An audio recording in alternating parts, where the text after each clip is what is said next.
Hey guys, it's Jones with One Stop Mouse. Just going to throw in a few dribs and drabs of information and just saying hi and catching up with you. All right, so I'm still working on my opus, A Wookiee's Guide to Galaxy's Edge. Look for it. Yeah, it's still not out, so this is in its stead. D23 news, the D23 Expo with all the big news of what's happening, what's about to happen, the plans. Bob Chapek took the stage for the parks panel, and they talked all about what was going on with the parks. And there are some really big news for the parks in general, but specifically for Walt Disney World. So a lot of things came out today about Epcot. Mary Poppins is definitely, after years of rumor, going to have its own area, in the same way that they have a Ratatouille area in the France Pavilion, and they have a ride back there, and they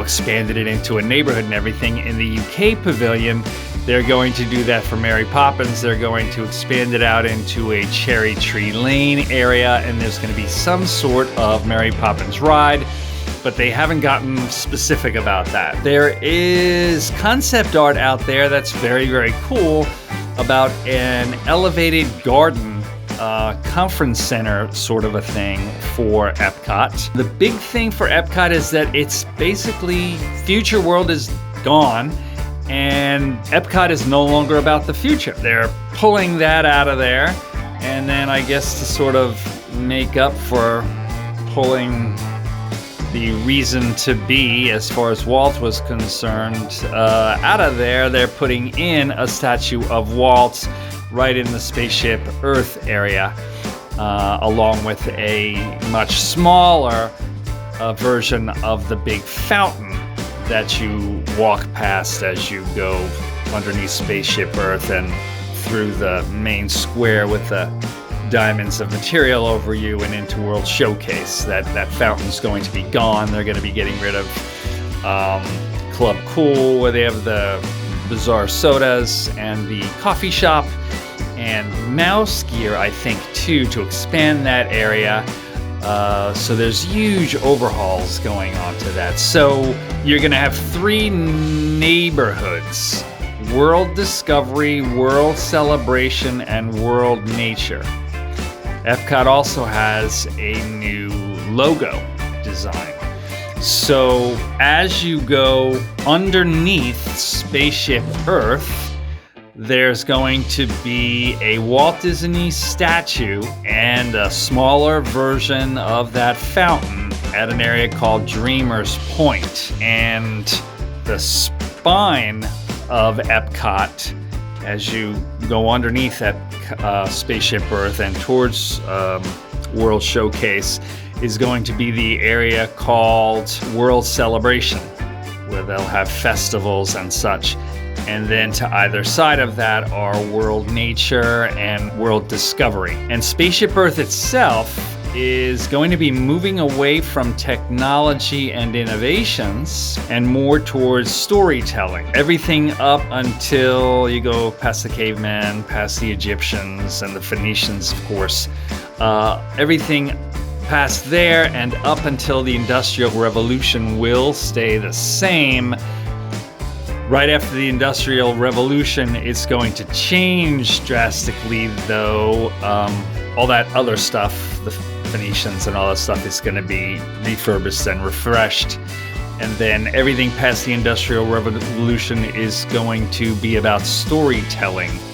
And supposedly there's going to be some little orb of light that is your spirit guide that takes you through this, or some part of it. And it is heavily being suggested that there are going to be characters in there. They'll be tying it into things, like Frozen or something like that. The name of the space restaurant Epcot was finally announced. That's going to be called Space 2020. The Guardians of the Galaxy roller coaster that anybody's been to Epcot has seen that giant monolith of a sky blue thing, and that's going to be called Guardians of the Galaxy Cosmic Rewind. The Play Pavilion at Epcot is a big meet and greet area in Epcot. There's artwork for that's much, more detailed. Disney Genie was talked about, which is sort of like an AI, artificial intelligence sort of a thing. It's going to be much more intuitive and help you plan a Disney vacation than the My Disney Experience app. Supposedly, it's going to cut down on research and maybe you won't have to watch videos like this. But anyway, it's supposed to make this whole thing a lot easier because it's like your Disney personal assistant. That is supposed to be launched at Walt Disney World Resort, they said, in late 2020, so we shall see. They talked more about Reflections, this new resort that is going to be at Walt Disney World. It looks to me like it's going to be a cross between a smaller wilderness lodge with Frank Lloyd Wright overtones in the architecture with some Disney theming and the characters of the Princess and the Frog somehow involved in it, maybe the dining, like a dining experience. They also talked about the Star Wars Hotel. And the whole thing with the Star Wars Hotel now is you book it for a 2-night Star Wars immersive adventure, and this is the Star Wars Hotel at Walt Disney World, and the name of it now is Galactic Star Star Cruiser, and the name of the ship is the Halcyon. It's a glamour starliner, and you get to become the hero of your own personal Star Wars adventure, dining, etc. Everything over 2 days. You're totally immersed in it. Galaxy's Edge will be opening to the general public.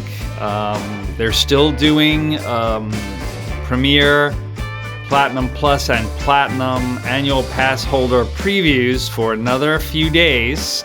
It is late night on August 25th and on August 29th coming up in 4 more days.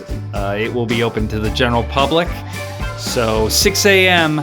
August 29th, grand opening. They're keeping information close to the vest.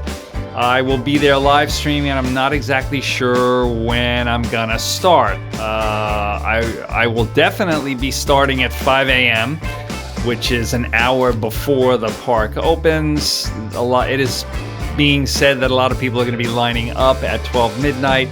They might not allow that.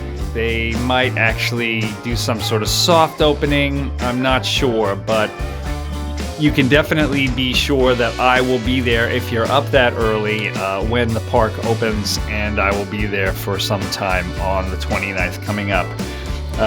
Mickey's Not So Scary Halloween Party. That's going on now. This year it's a little bit different. If you're a local in Florida and you really like that party, be aware.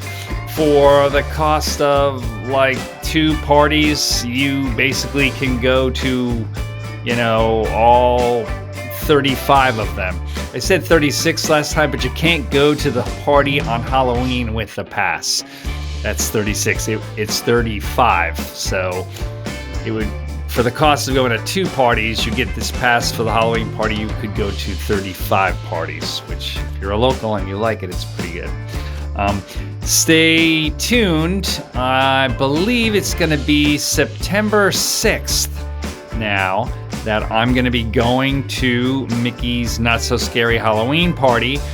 Stay tuned for that. I'll make an announcement because it's going to be a Jones challenge involved with that, which is, can I do what I did last year and wear the hat and wear the leather jacket and all the other stuff and bear it in whatever temperature it happens to be on that day? Last year when I did it, it was like 101 degrees and I suffered. I don't even know why I'm doing this. I guess it's some sort of weird marathon I have in my head. That's about it, just catching up. Please do me a favor. If you haven't subscribed to the channel already, please do so. Subscribe to us. Hit the notification bell to be made aware of future videos coming up.